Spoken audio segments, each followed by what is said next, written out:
বন্ধুরা, প্রথম টেস্টের আগেই বড় ঝটকা টিম ইন্ডিয়ার। ম্যাচের আগে এই বোলারের ভয়ে কাঁপছে সাউথ আফ্রিকা। টিম থেকে ছিটকে গেলেন এই বোলার।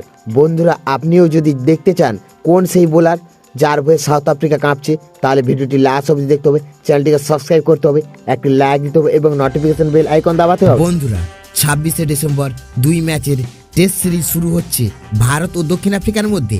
সিরিজের প্রথম ম্যাচটি হবে সেঞ্চুরিয়ানের সুপার স্পোর্টস পার্কে। ম্যাচের জন্য দুই দলই জোরালো প্রস্তুতি নিচ্ছে। ভারতীয় পেস আক্রমণ নিয়ে বড় সমস্যায় রয়েছে দক্ষিণ আফ্রিকার অধিনায়ক টেম্বা বাবুমা।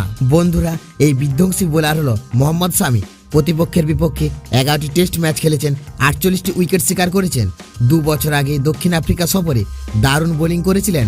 বিশ্বকাপের ফাইনালের পর মাঠে ফেরেননি মোহাম্মদ শামি। বিশ্বকাপে সর্বাধিক উইকেট শিকারীর মোহাম্মদ শামি গোড়ালি ইনজুরির কারণে 2 ম্যাচের টেস্ট সিরিজ থেকে ছিটকে গেছেন শামি। শামির জায়গায় প্রসিদ্ধ কৃষ্ণা ও মুকেশ কুমারকে নেওয়া হবে। বন্ধুরা, আপনারাও যদি চান টিম ইন্ডিয়া টেস্ট ম্যাচ জিতুক, তাহলে কমেন্ট করে জানাও।